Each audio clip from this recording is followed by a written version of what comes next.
My name is Jennifer, and I currently live with my parents while working part-time.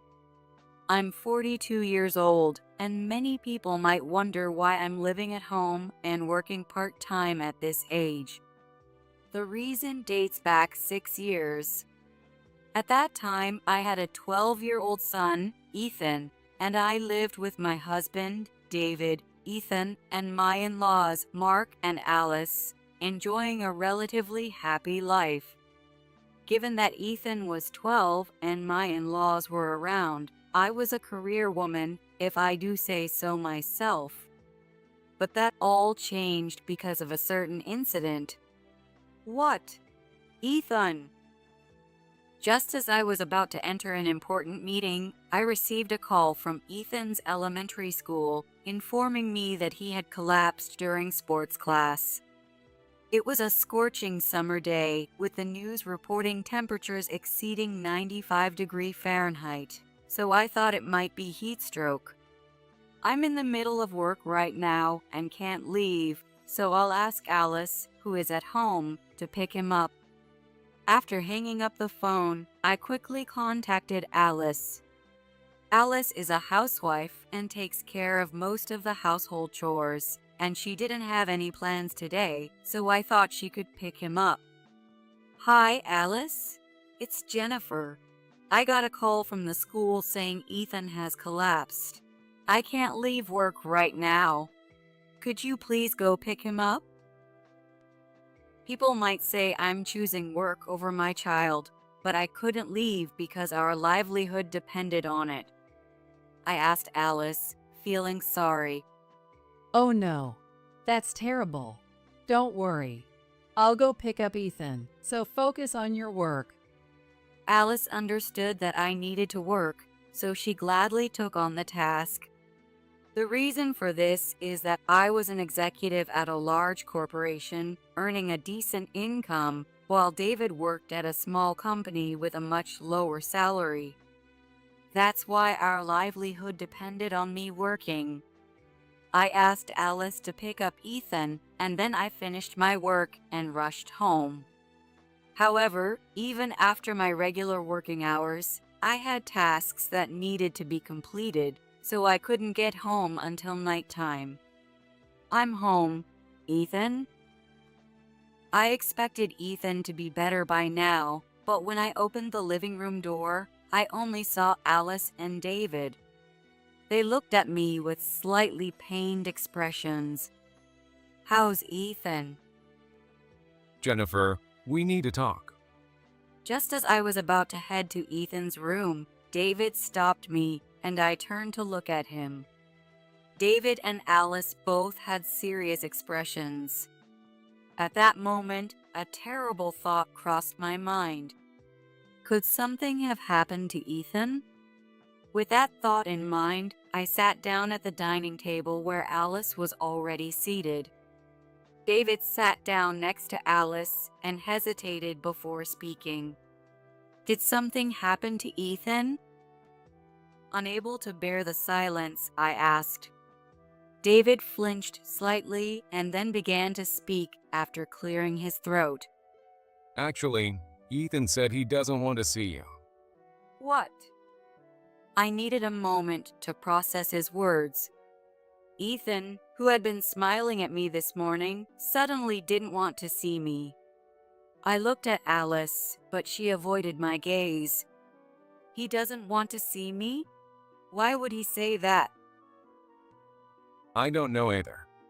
But it's best to keep some distance from Ethan for now. Jennifer, can you go back to your parents' house for a while? I was honestly shocked. I wondered if Ethan hated me or if I had done something wrong, and without questioning David's words, I took them at face value. Following David's suggestion, I packed a few days' worth of belongings and returned to my parents' house. According to David, Ethan didn't even want to talk to me, so I couldn't reach out to him and returned home without fully accepting the reality. My parents were concerned about Ethan and me and tried to contact Alice and David, But they were told that Ethan couldn't come to the phone, so they couldn't talk to him either. So what I initially thought would be a few days turned into a year without seeing Ethan. Then, one day, I received an unexpected call. Ethan has passed away. It was truly sudden. Because of that, I couldn't understand what David was saying, and my mind went completely blank. What are you saying now? Even though I knew David would never lie about something like that, I spoke to him, hoping it was just a joke. But David was silent on the other end of the phone, not responding. That silence made me realize he was telling the truth.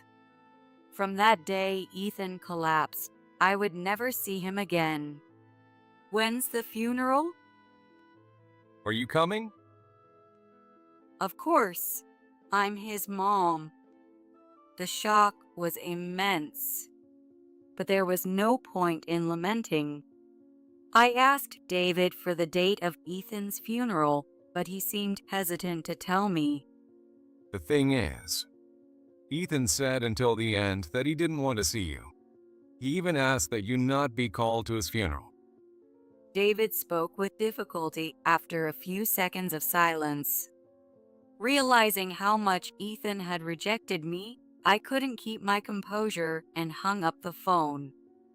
David never called back, and though my parents tried to insist on my attending the funeral, they were refused, and everything was over 5 days after David informed me. From that point on, my life changed drastically. I became mentally ill and had to start seeing a doctor, and of course, my career that I had built up ended.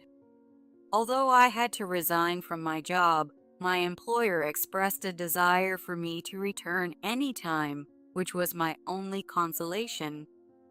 4 years after Ethan's passing, thanks to my parents' support, I managed to recover enough to leave my parents' house.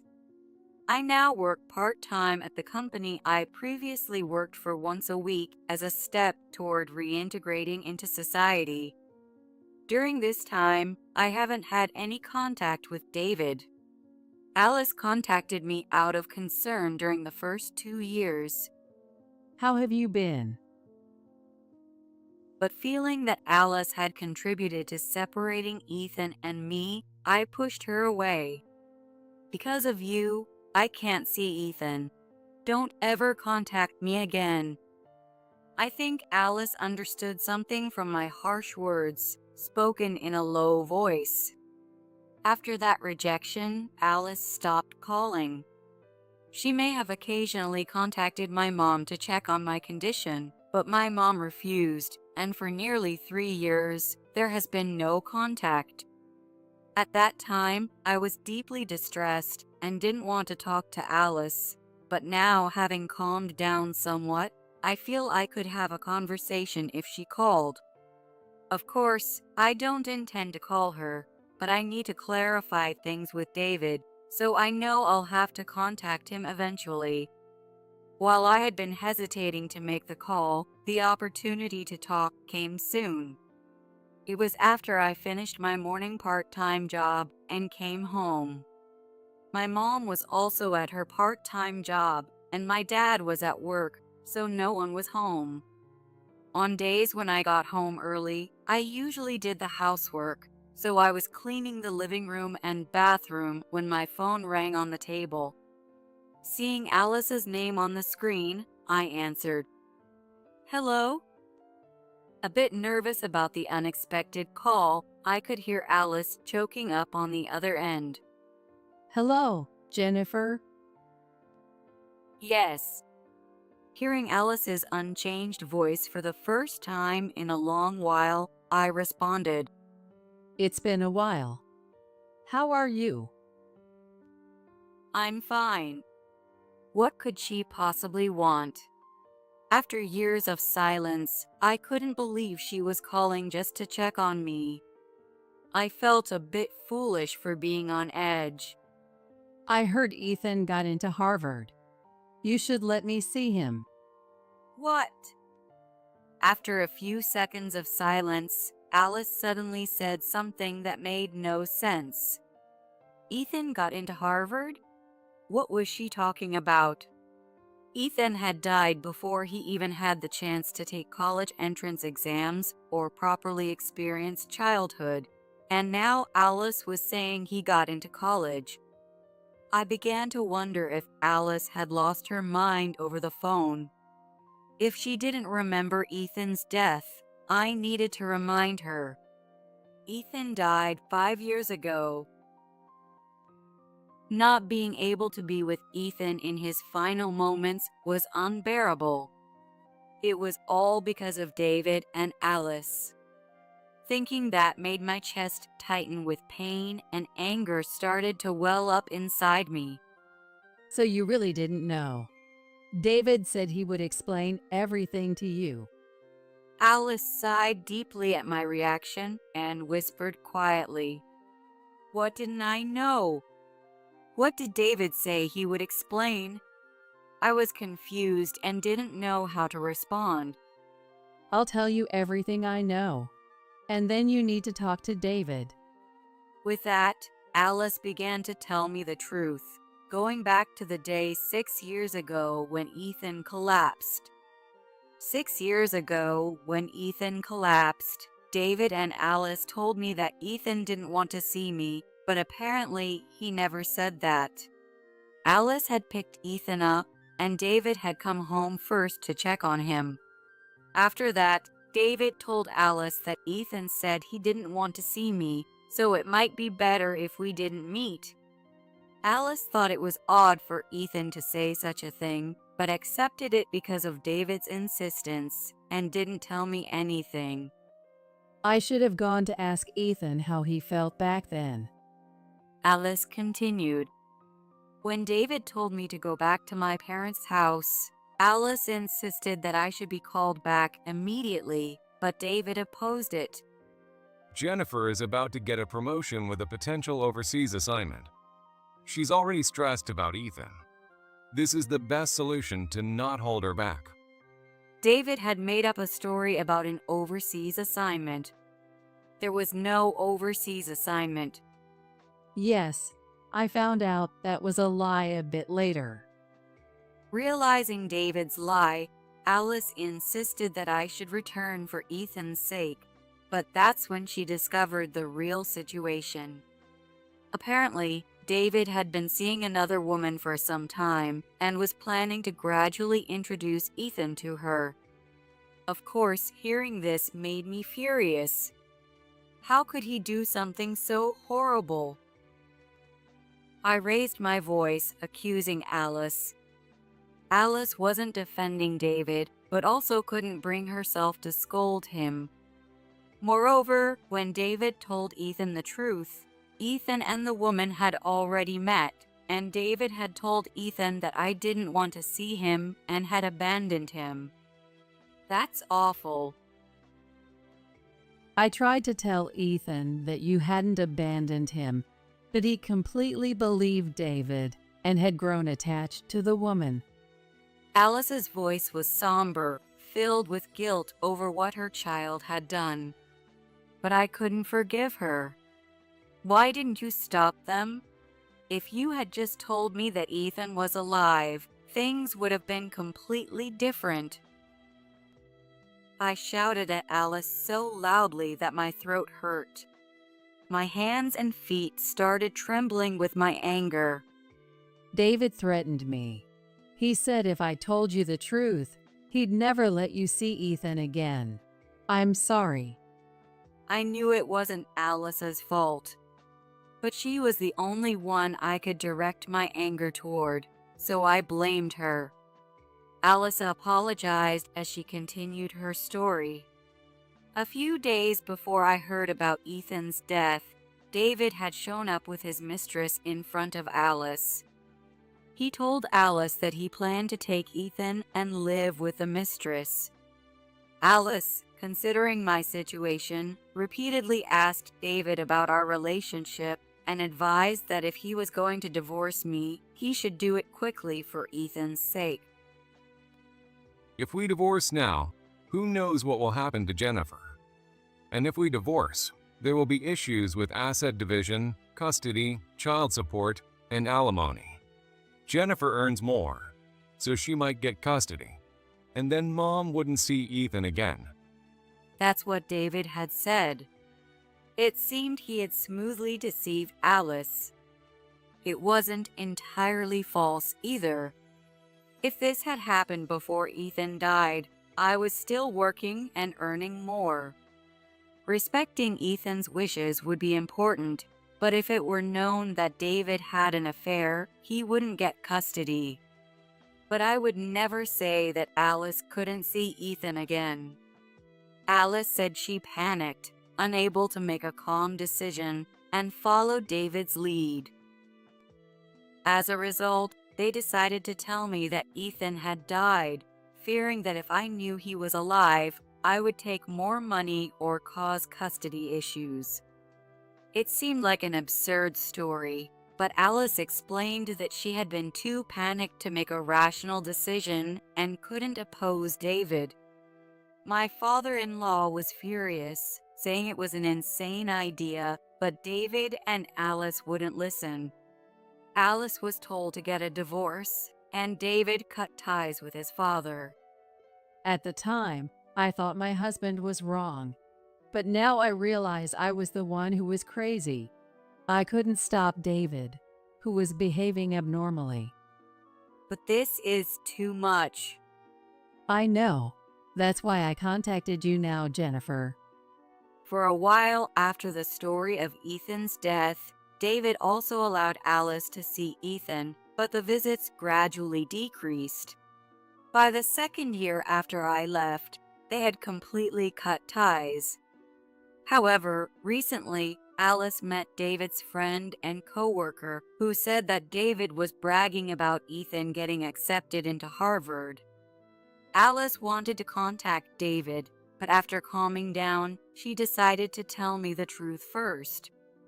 She had initially brought up Ethan to see if I was in on David's plan to keep Ethan away from her. I understand everything now. I'll talk to David first. I'll update you afterward. By the time our conversation ended, I had calmed down enough to sympathize with Alice a bit. Talking to her wouldn't get me anywhere. I needed to speak with David first. I ended the call with Alice and decided to contact David. It was still early evening, so he was probably still at work. I sent him a message first. While waiting for a response, I handled some household chores and then told my mom everything Alice had said. My mom turned pale and listened silently, not saying anything, but leaving everything up to me. When my dad came home in the evening, I told him the same thing. He turned red with anger and shouted that he wanted to bring David here immediately, but I explained that we needed to talk to David calmly now that we knew Ethan might be alive. He grudgingly agreed, though he still looked dissatisfied. That night, David called me. I took a deep breath before answering and heard his casual voice, unaware of anything. It's been a while. What's up? I need to talk about our future. Can we meet soon? David was silent for a moment before agreeing. After arranging to meet David, I contacted some acquaintances and hired a skilled lawyer. After explaining everything, the lawyer said that the divorce would be straightforward and I could receive alimony. However, since Ethan was already 18 and considering college expenses, they couldn't guarantee custody.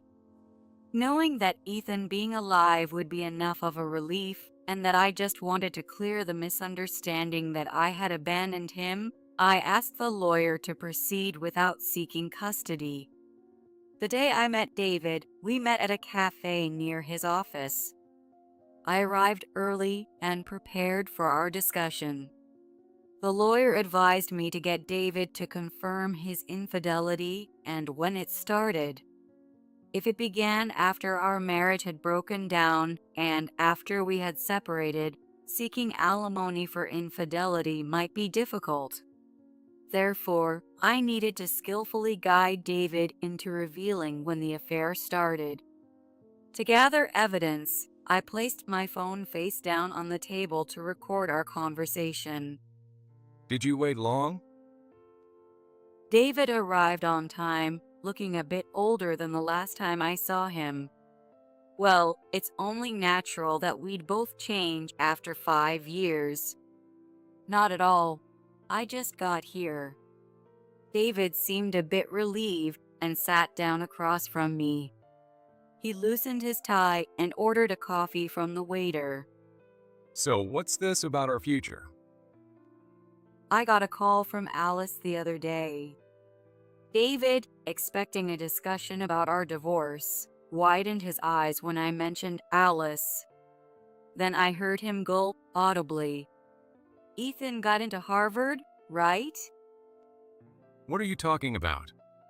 Ethan died 5 years ago. Alice told me everything. Mom must be senile. She's been acting strange lately. I expected that response. I figured he would try to say Alice was crazy to keep the truth hidden, so I mentioned his friend Mike, who Alice had spoken to. Mike, right?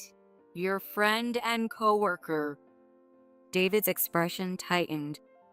It seemed I was right. Alice met Mike the other day, and he said you were bragging about Ethan to everyone. So when I met him and heard the story, I was shocked. A few days before meeting David, I called Mike using the number already in my phone. We met in person, and I heard everything. He thought I divorced you and dumped Ethan on you. I didn't know that either. No, I mean, And it seems you've remarried.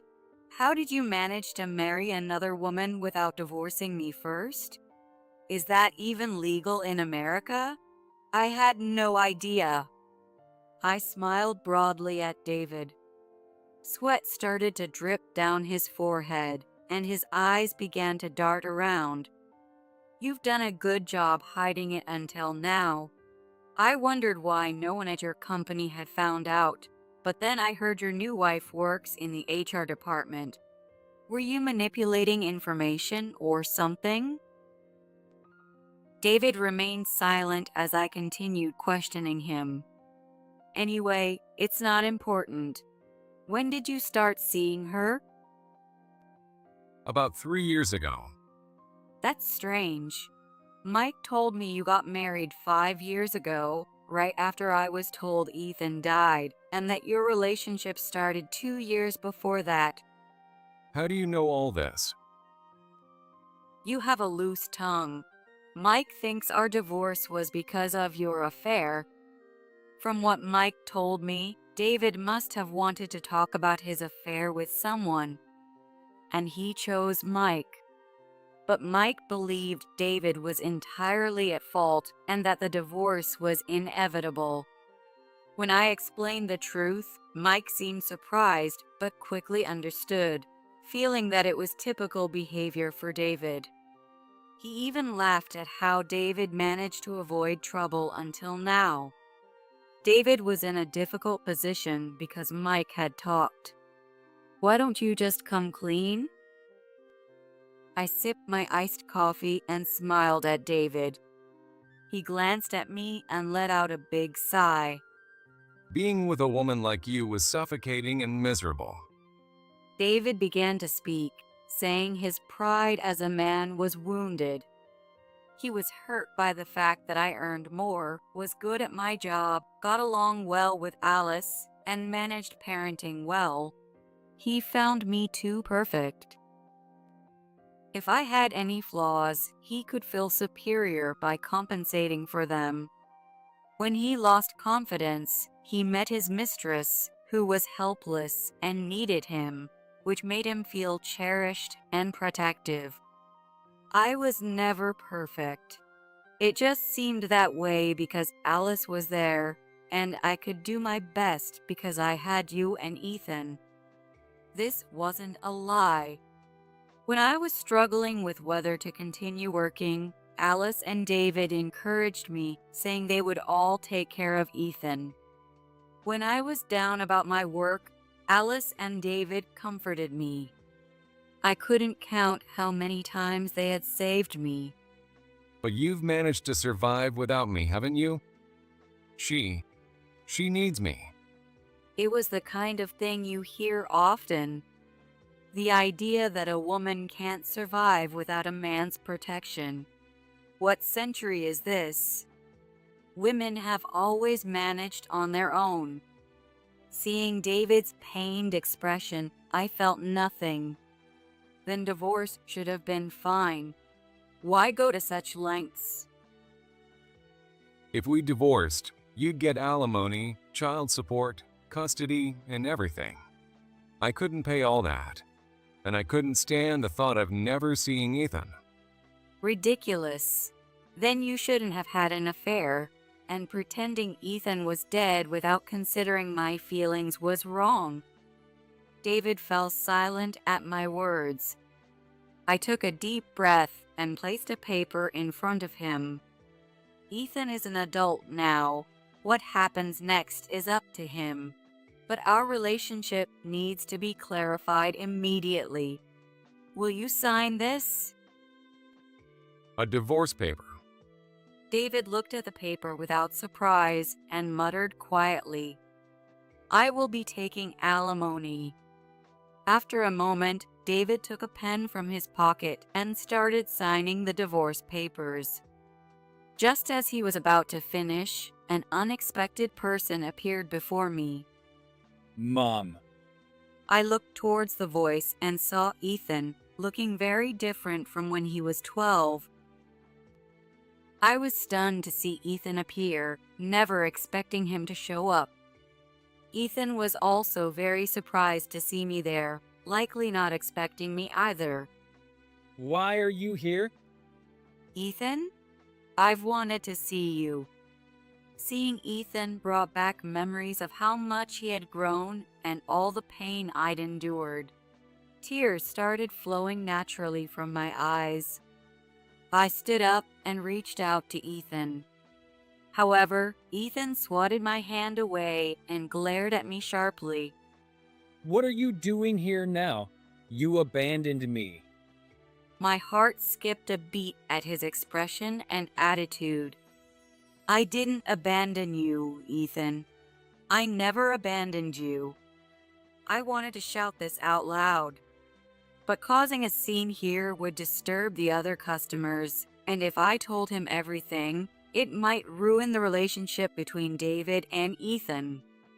Not that I cared about David, but considering Ethan's feelings, I couldn't say anything. Ethan, actually. Stop. There's no need to say it now. Just finish signing. Suppressing my urge to hug Ethan, I averted my eyes. David muttered a small "oh" and continued signing. Ethan glanced at the paper David was signing and looked surprised again. As soon as David finished signing, Ethan grabbed the paper. A divorce paper? Didn't you tell me you divorced Mom about 4 years ago? And that's why you married Emily? Holding the divorce paper, Ethan looked at David. Even Ethan thought we were divorced.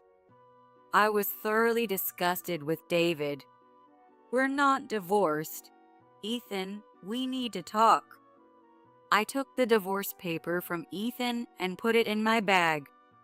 I picked up my phone from the table and looked closely at Ethan's profile before leaving. I've always wanted to see you. You've grown so much. Saying this, I left a $10 bill for my drink and exited the cafe. Tears started to flow again. I couldn't tell what kind of tears they were. Was it the joy of seeing Ethan again, or the sadness of being rejected by him? Maybe it was also the sadness of divorcing David. I didn't know what was causing my tears. I walked away from the cafe and sat down on a nearby bench, wiping away my tears. No matter how much I wiped, they kept coming, and soon I felt like I couldn't breathe. Mom, As I sat there trying to calm down, I saw Ethan running toward me, out of breath. He hurried over and stood before me. Dad told me everything. I'm sorry. I didn't know. I'm really sorry. Sweat poured down Ethan's forehead, mixed with tears and a sorrowful expression. I pressed my handkerchief to his face and smiled. It's not your fault. Your dad and I were wrong, and you're alive. That's all I need to be happy. Feeling my chest tighten as Ethan accepted me, I hugged him. Ethan buried his face in my shoulder, sniffling and trembling slightly. Ethan said it was a coincidence. He saw me as he was just hanging out with friends and saw me at the cafe. Seeing David and then recognizing me, he instinctively approached. Whether it was divine intervention or pure coincidence, it turned out well. David and I divorced without issue. David easily admitted to his affair, so I didn't need to record anything, and I could claim alimony from both him and his mistress. Since Ethan was a college student, he started living on his own, with custody remaining with David. Now that he was away from David, he occasionally met with me and also saw Alice. David and his mistress were exposed at work and faced demotion, leading to their resignation. They moved far away, and though I've heard they live a decent life, I don't know the details. My previous employer rehired me full-time, so I returned to work completely. Though my position isn't as high as before due to my age and long absence, I'm grateful to be back and work hard every day.